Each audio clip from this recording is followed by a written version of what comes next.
Shalom. First and foremost, I want to give all honor, glory, and praises to Yahweh, Bahashim Yahweh Shai, Bahashim Rakah HaKodash. Double honors to the apostles and elders at Great Millstone. Peace, blessings, and salutations to the hopefully elect. It's the brother Izaria with the Pittsburgh GMS camp coming at you with another lesson through the spirit and power of Yahweh, Bahashim Yahweh Shai, Bahashim Rakah HaKodash. Lord willing, this is edifying, all right? And basically, I want to go into this lesson. Now, let me move this out the way. It's a lot. Okay, I'm gonna go into this lesson basically of how Esau has justified, okay, the killing of so-called blacks, Latinos, and Native Americans, primarily blacks, but he justified, okay, the killing of us through his different philosophies. Okay, and I've been wanting to go into this for a while, and I believe, you know, that I haven't been able to find everything that I believe that I learned about this. But I'm going to, you know, use what I have found, and Lord willing, like I said, this is edifying, okay? And systematically, okay, E has used these different philosophies, okay, these different beliefs, okay, in order to oppress Jake and to justify it. You know, one of the things that he said is that we're three, let's see how you find it, 3/5 being, you see? And this is one of the things he said. Okay, 13th Amendment says, well, there was a provision in the 13th Amendment. Let's see, boom. Find in page 3/5. Okay, introduction. The 13th Amendment, the abolition of slavery. The issue. What is the history behind the 13th Amendment, and is it self-enacting? Okay, blah blah blah. The Constitution that delegates proposed included that the delegates proposed included several provisions. Let me see if there's any more above that. Introduction. Delegates to the Constitutional Convention of 1787 hotly debated the issue of slavery. George Mason of Virginia argued eloquently against slavery, warning his fellow delegates. Every master of slaves is born a petty tyrant. They bring the judgment of heaven on a country. As nations cannot be rewarded or punished in the next world, they must be in this. Wow.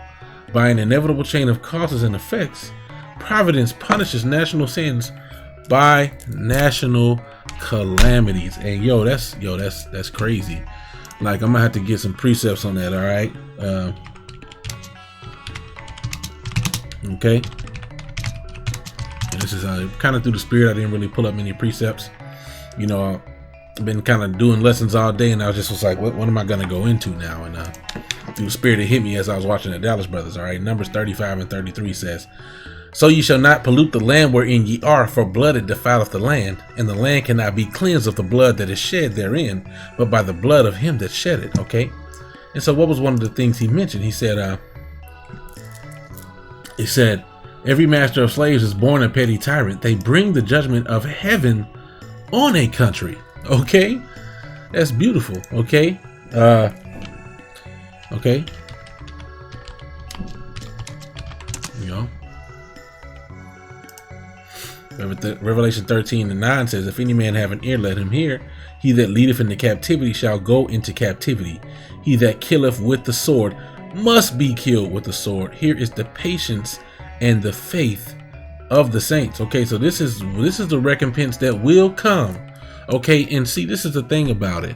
Okay, just slavery alone is not what brings judgment upon, okay, a nation. Actually, enslaving the apple of the Lord's eye is what brings, okay, a judgment upon a nation. Okay,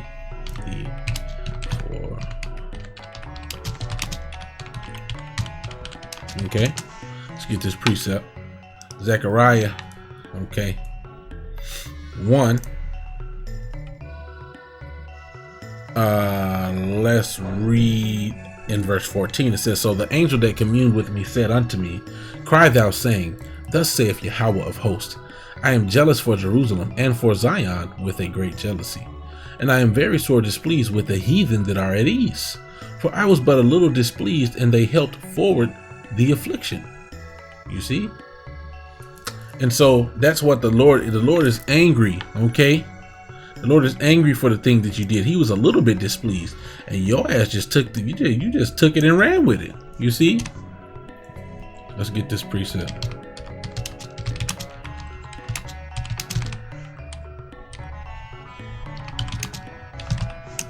And I was doing a live stream with the brother Howard Shah Zion, and I kind of took a page out of his book and was wanting to play some music, man. I was kind of sleepy, and it was like, you know what, let me find something I can play. So Lord willing, it's not too distracting. You know what I'm saying? It ain't the song he be playing. That song is dope. Zechariah 2:8 says, "For thus saith Yahweh of hosts, after the glory hath he sent me unto the nations, which spoiled you. For he that toucheth you toucheth the apple of his eye. For behold, I will shake mine hand upon them, and they shall be a spoil to their servants, and ye shall know that Yahweh of hosts hath sent me." You see? All right. So that's what it is, They shall be a spoil to their servants, Okay, so verse 10, "Sing and rejoice, O daughter of Zion, for lo, I come, and I will dwell in the midst of thee, saith Yahweh. And many nations shall be joined to Yahweh in that day, and shall be my people, and I will dwell in the midst of thee, and thou shalt know that Yahweh of hosts has sent me unto thee."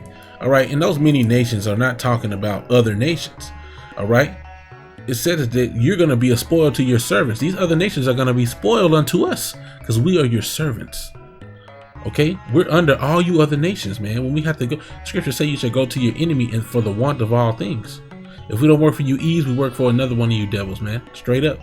If you work in a gas station, you work for an Arab, so-called Arab, an Ishmaelite, and just so on and so forth, man. Okay, so we're your servants right now, but it's going to be turned on the other foot. Okay, it's going to be turned on the other foot, man, and our oppressors are going to be ruled over by us. All right, and so just get back a little bit into what I was going into. All right, they have justified the slaving, all right, as of the children of Israel, man. That's what brings this judgment upon them. Let's continue. "As nations cannot be rewarded or punished in the next world, they must be in this." I saw.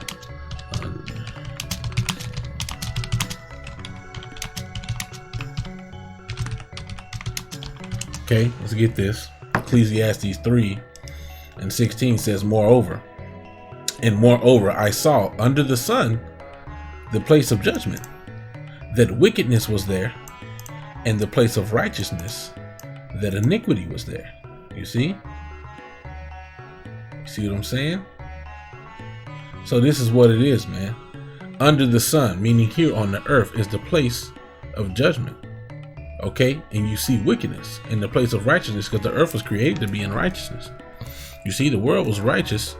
Okay, things were in a righteous estate because the rulers of the previous world of Eden, when Eden was, when Adam, the Adamites or Adam was in his righteousness, the world was cool, so to speak. Okay, the fruit just manifested itself. It just grew.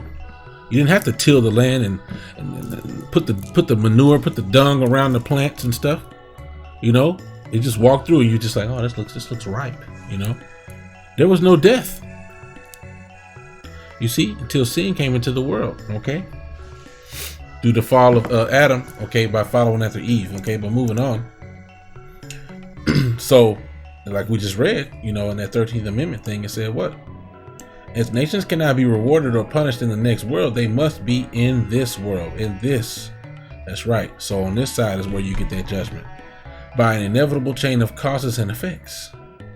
Providence punishes national sin by national calamities. Okay, and we just read, he that leadeth into captivity shall go into captivity. So let's read some more. Southern delegates, on the other hand, argued strenuously that the new government should not be allowed to interfere with the institution of slavery. Delegate John Rutledge of South Carolina, for example, told delegates that religion and humanity have nothing to do with the questions of whether the Constitution should protect slavery. It was simply a question of property rights.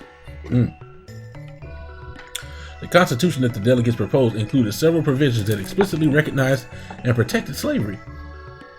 Without these provisions, Southern delegates would not support the new Constitution.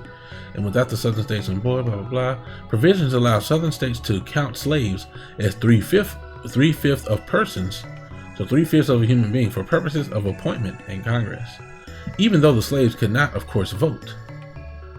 Okay. Expressly denied to Congress the power to prohibit importation of new slaves until 1808 and prevented free states from enacting laws protecting fugitive slaves. Okay. So basically, this is one of the things, one of the provisions they make, okay, to in order to be able to say that you ain't you ain't shit, you ain't a human being, so therefore you don't deserve human being rights. And I don't know how much this really goes into. Okay, look at this devil. Through, at least he appears to be a devil. And I don't think there's pretty much anything else I want to get on here. I didn't really plan on bringing that out, so I'm not gonna, go too deep into it. But so there's different scientific quote unquote theories that have been being used. Okay, I didn't really survival for the fittest. I didn't really go into that. I'm gonna close it. So one of those is Darwinism. Darwinism has been used, which Darwinism is a form of talking about like Darwinism goes into natural selection, all right, which basically says that it's not really that important. Let's go into this right here. It says a brief history of the enduring phony science that perpetuates so-called white supremacy. Okay, let's see. Boom. Let's close this shit. Just Darwinism ain't really what I want to use. It says the mysterious and chronic sickness had been afflicting slaves for years, working its way into their minds and causing them to flee from their plantations. Unknown in medical literature, it is troubling symptoms were familiar to masters and overseers, especially in the South, where hundreds of enslaved people ran from captivity every year. Okay, so basically they were saying that these people were sick. The reason they run away is because they're sick. On March 12, 1851, the noted physician Samuel A. Cartwright reported to the Medical Association of Louisiana that he had identified the malady and combining two Greek terms, given it a name, drapetomia. Drapetes is a Greek word that means a runaway, and mania, okay, means madness. He also announced that it was completely curable. Negroes with their smaller brains and blood vessels, you see the pseudoscience, and their tendency toward indolence and barbarism. Ah, shit. So let me mute my mic.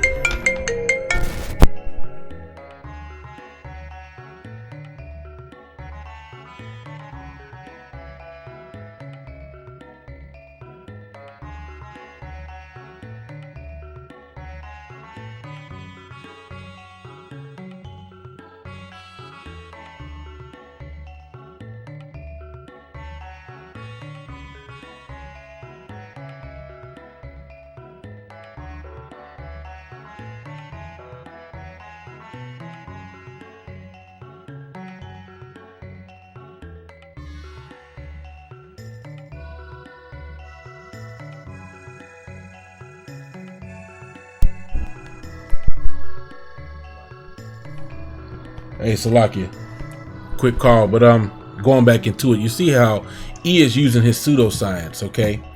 So let's get a precept, and Salakia for that. I can't really pause the video. I gotta figure out a way to do it. I think you can, but Salakia, science. All right.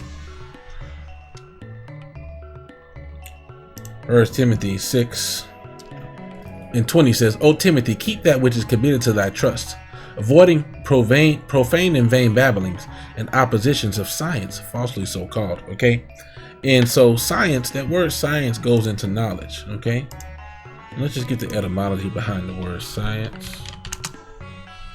What is known? Knowledge of something acquired by study, information. Okay.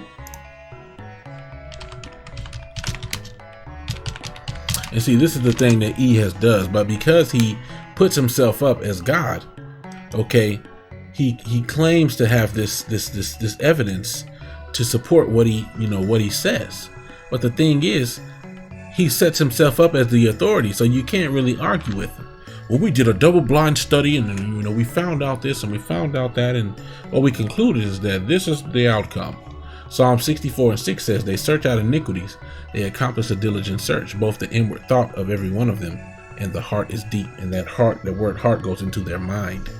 Their mind is deep. Okay, let's see here, and this has been coming out a lot lately.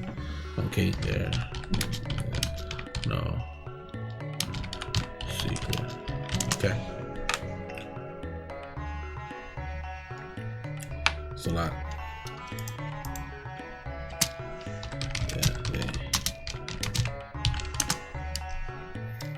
Ezekiel 28:3 says, behold, thou art wiser than Daniel. There is no secret that they can hide from thee. Okay. And, it speaks about, let's read it. Ezekiel 28:1, the word of Yahweh came again unto me, saying, Son of man, say unto the prince of Tyrus, which metaphorically is speaking of Esau, Edom. Okay. The so-called white man. Thus saith the Lord power. And how do we prove that this is speaking of Esau, Edom? Just briefly summarizing it, because this kingdom is spiritually referred to as pretty much all the different random wicked kingdoms from the past. Babylon. This place is spiritual Babylon. This place is spiritual Egypt. This place is the daughter of Babylon. This place is the daughter of Egypt. You see? All right. So let's continue. And that's just the truth according to the scriptures. Okay, thus saith the Lord power, because thine heart is lifted up, and thou hast said, I am a God, I sit in the seat of God in the midst of the seas, yet thou art a man and not power, not the Most High. Though thou set thine heart as the heart of the Most High, behold, thou art wiser than Daniel. There is no secret that they can hide from thee. So who puts themselves up as being like a God? Okay, being like a God. Let's get. I believe it's in Isaiah. All right, Isaiah 14, right?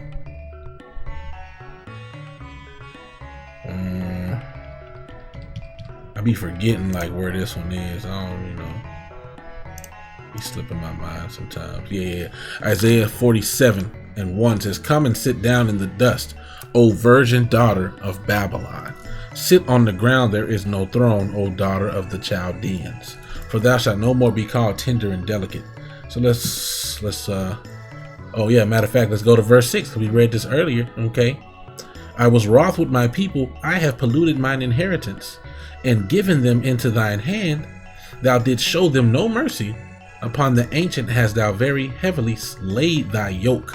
Okay. So like I spoke earlier when I was reading about that 13th Amendment thing, it said they have brought the judgment of the heavens upon this place, because of the captivity that they have done. And this place has, just like Egypt, just like spiritual Egypt was a very hard, cruel bondage, this place is a very hard, cruel bondage. And just like there was an Exodus and a great mighty work where the Lord showed his power to get the children of Israel out of Egypt, it's gonna happen. It's gonna happen here. The scriptures speak about being saved from the land of the north. Okay, the land of the north, right? They shall no more speak about.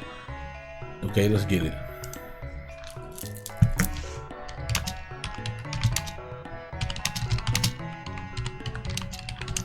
All right. Jeremiah 16.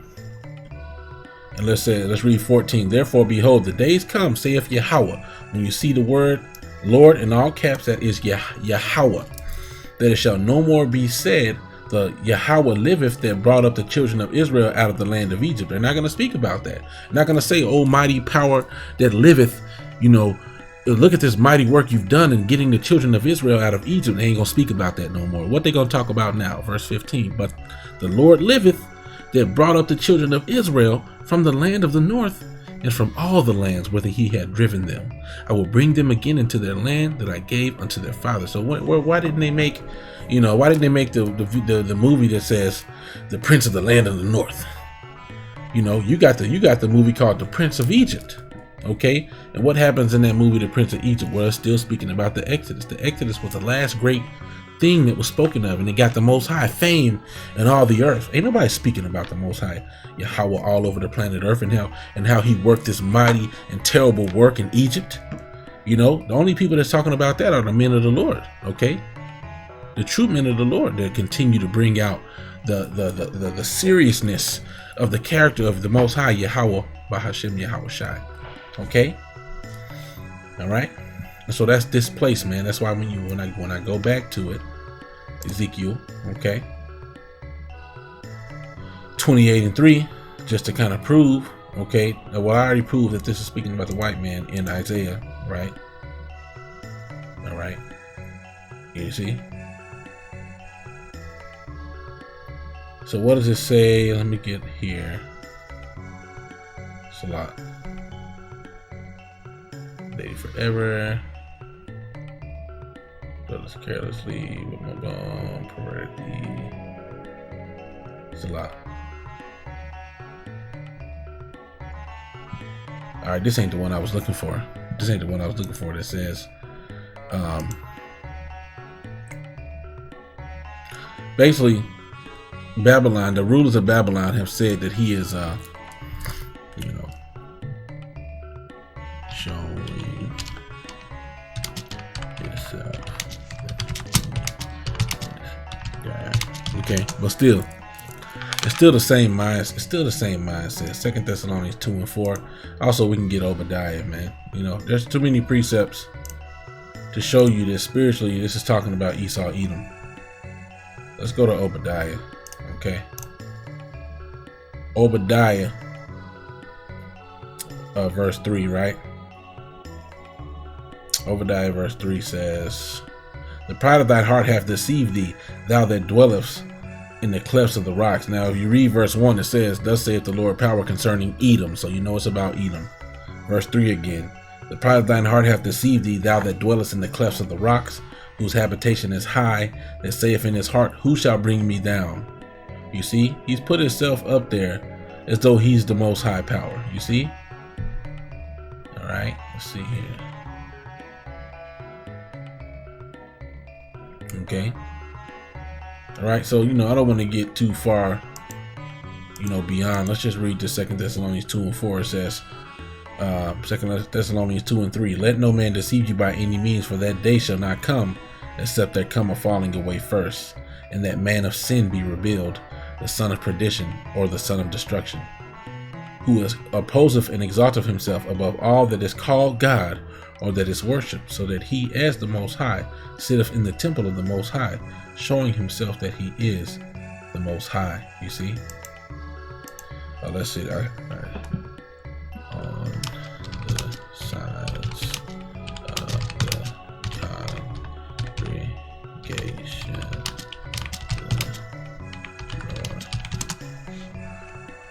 yeah, it's right there. Yeah, Salakia. I should have just read it. Isaiah 14:13 says, "For thou hast said in thine heart," okay, verse 12, "How art thou fallen from heaven, O Lucifer, son of the morning? How art thou cut down to the ground, which did weaken the nations?" Now, Lucifer, okay, the word Lucifer really just goes into light bearer, the bearer of light. As a matter of fact, let's see if we can get what this means here. Morning star, also morning star, literally light bringing. Okay, light, genitive Lucius, light or brightness, to carry, to bear, to carry. Okay, phosphorus, blah blah blah.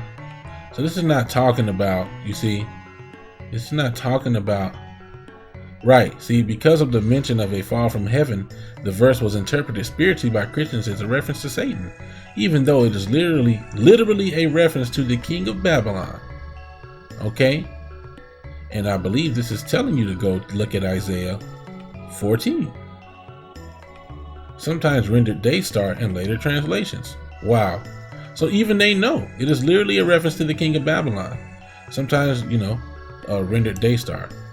All right, so Lucifer, okay, literally this is talking about somebody that's in rulership being casted out of that rulership. That's literally, they got that right. That's right.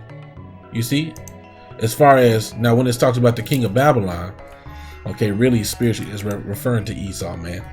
That's referring to Esau. Okay, Esau is also called Pharaoh, man. All right, so you know, this went in a whole circle just to show you, you know, what this is speaking about. All right, so in Ezekiel 28, All right, like it says, Son of Man, say unto the Prince of Tyrus, thus saith the Lord Power, because thine heart is lifted up, and thou hast said, I am a power. I sit in the seat of the power in the midst of the seas. Yet thou art a man, and not power, or not God, though thou set thine heart as the heart of God. Behold, thou art wiser than Daniel. There is no secret they can hide from thee. So, just because they want to be, they want to be the Most High, and so they set themselves in their mind as being on that level of the Most High, And so now that they've used their science, their knowledge, their study, their information acquired by study to justify the wickedness that they do unto the children of Israel, man. Okay? So Salakia, for going into all that, all right? So that's why I read 1 Timothy 6:20, okay? Keep that which is committed, avoiding profane and vain babblings and oppositions of science, falsely so called, okay? So this knowledge that E has come up with is false knowledge. It's false information a lot of times, and it's based off of carnality. It's based off of things of that nature. And he used this information, okay, to justify slavery. You see, drapetomia. He announced that it was curable. He said that we have a tendency towards indolence and barbarism. Well, what the hell is this? What the hell is indolence, man? Because he always using these big ass words. Indifference to pain. So he says we have a tendency towards indifference to pain, freedom from pain, insensibility. So we don't feel pain all of a sudden, right? Is that what the backs of the slaves was saying? So we don't suffer pain, we don't grieve. Okay, the state of rest or ease, neither pleasant nor painful. Okay. Oh, now obsolete as well. The main modern sense of laziness or love of ease perhaps reflects to the notion of avoiding trouble. Wow, that's crazy, man. Causing no pain or painless. Okay. So whichever one he's trying to say, either he's saying we have a tendency towards laziness, or we have a tendency to not feel pain. Okay. So maybe he's saying laziness. Let's get barbarism. You see, these are the things that he says to justify the way that he treats us, man. Barbarism, uncivilized or rude nature, ignorance or want of culture. Oh, so now all of a sudden the basest man on planet Earth, now all of a sudden he's got culture, and when you don't want to do what he wants you to do, you're uncultured, you're uncivilized. You see, uncivilized condition. Offense against purity, blah, blah, blah. Okay. All right, so let's close this. Boom. Okay. Boom. So back to it. All right. So that's what he said. But Cartwright told fellow doctors had only to be kept benevolently in the state of submission. Okay. So he told the fellow doctors that they needed only to be kept benevolently in the state of submission and awe and reverence that God had ordained. You see how he twists the words? Now, of course, these things did get ordained by the Most High because of our disobedience. You see, the Negro is then spellbound and cannot run away. Cartwright's blah, blah, blah. Okay, this is basically, it says, Cartwright's presentation a decade before the Civil War was part of the long insidious practice of what historians call scientific racism, the spread of bogus theories of supposed quote-unquote black inferiority in an attempt to rationalize slavery and centuries of social and economic domination and plunder. Here, enslaved people were beneath even the human desire for freedom. They had to be deceased. Wow, that's crazy.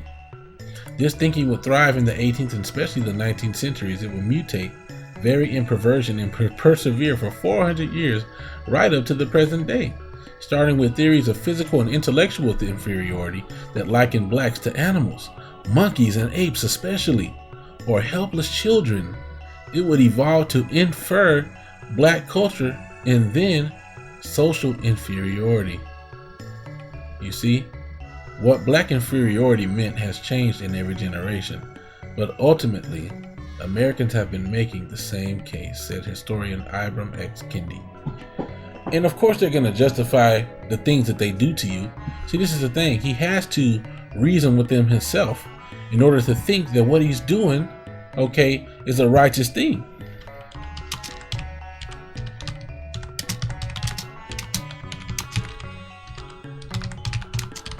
see if I can find this. Psalms 50. Psalms 50 and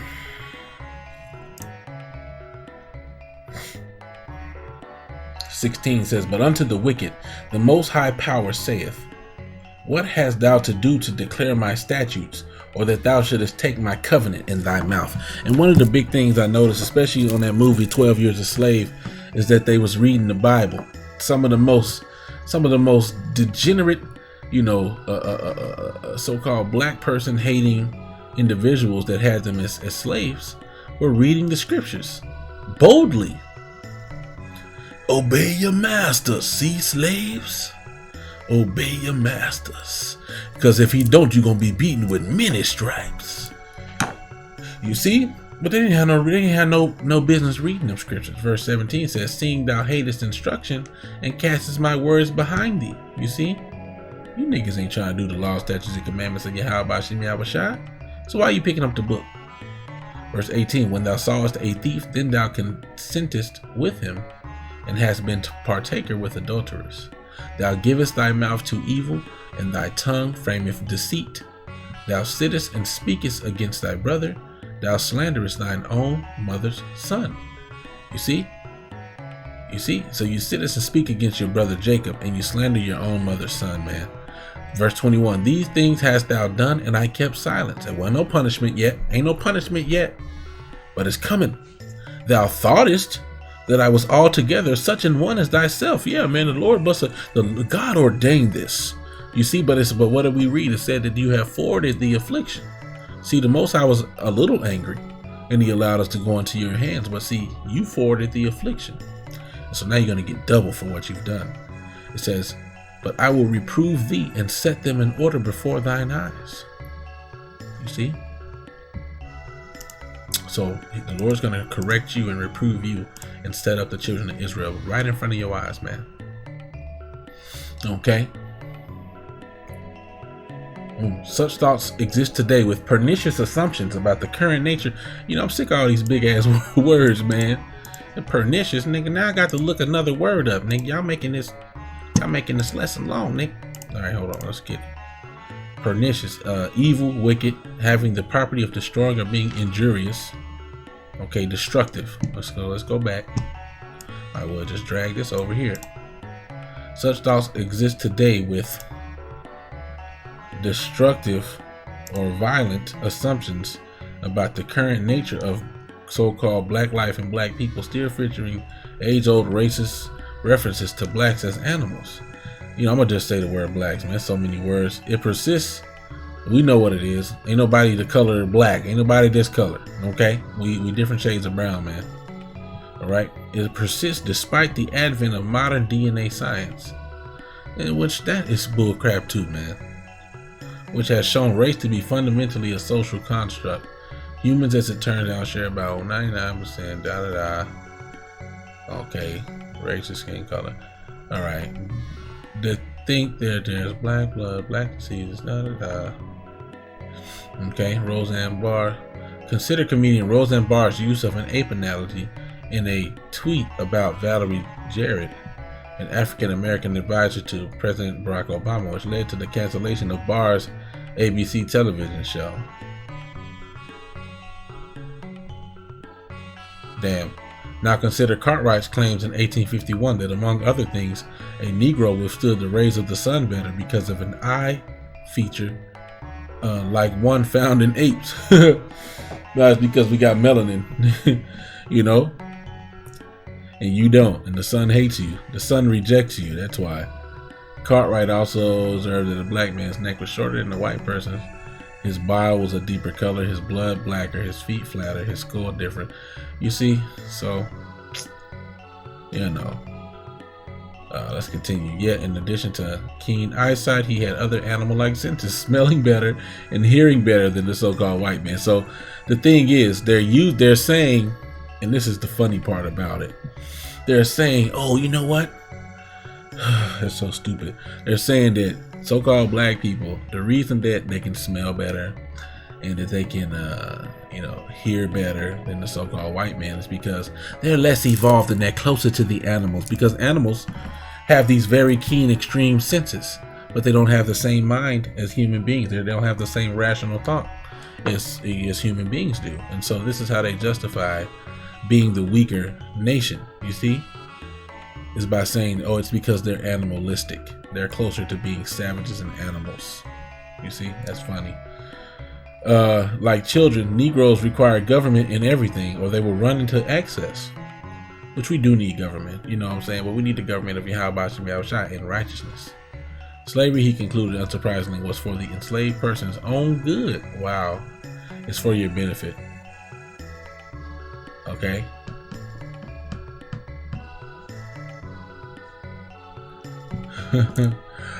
Anyone who thinks that white and black people look different as we do on the outside, but are somehow magically the same on the inside is delusional. And that's completely true. Let's get it right here. It says two manner of people. You know, Genesis 25 and 23 says, and Yahweh said unto her, two nations are in thy womb, and two manner of people shall be separated from thy bowels. And the one people shall be stronger than the other people, and the elder shall serve the younger. Now the point I want to get was, two manner of people shall be separated from thy bowels. The characteristics of these two people are different. All right. One of them. Okay. Let's see if it gets into it. Okay. Let's see if there's more. Boom, boom. Here we go. Let's get some characteristics. Genesis 25. Okay. And let's read 25. All right. Matter of fact, let's just keep going. 24. And when her days to be delivered were fulfilled, behold, there were twins in her womb. And the first came out red all over like an hairy garment. And they called his name Esau. So he didn't come out like a big ball of fur.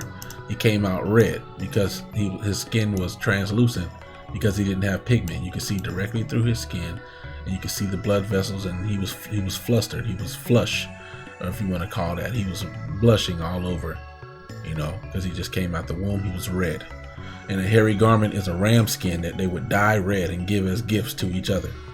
Okay, and they called his name Esau. The scriptures talk about gifts of ram skins dyed red. Do the research. Verse 26, it says, and after that came his brother out, and his hand took hold on Esau's heel, and his name was called Jacob. Okay, and Isaac was 80 years old when she bare him, and him grabbing a hold of Esau's heel represented of how he's going to pull this man out of power. You see?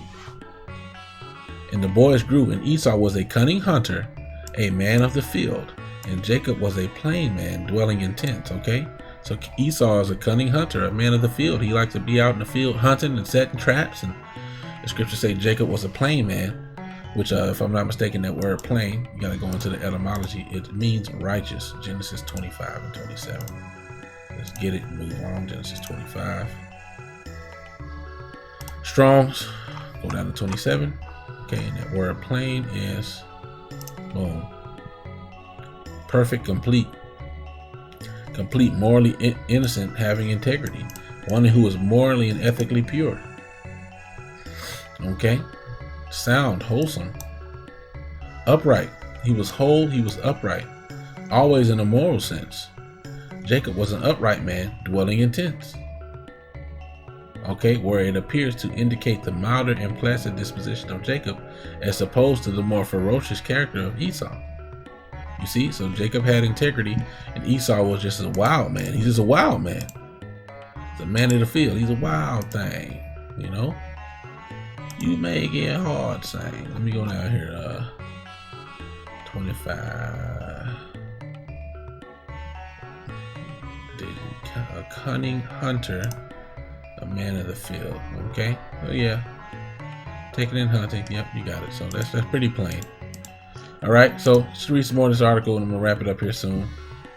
Oh, Khan, this is the spirit, because I was just watching the Dallas Brothers, and they spoke about this briefly. Anyone who thinks that blah blah blah, mass murderer Dylan Roof wrote on the crude manifesto that he posted on the internet in 2015. It says Negroes have higher IQs, lower impulse control, and higher testosterone levels in generals. Okay, these three things alone are a recipe for violent behavior. So what they're trying to tell you is, you stupid, because based off of their IQ, which the elder brother Yashawamba, okay, he was doing a live stream on his channel, Remnant Saved 144. Okay, Remnant Saved 144. They were doing a live stream of the Dallas Dallas elders. All right, and he spoke about that. He said that word IQ means intelligence quotient. Okay, the quotient, or the portion of intelligence given to an individual. It's the measuring for that. But there's no study. There's no not study, but there's no preparation typically for a person to learn what they need to learn before they take that IQ test.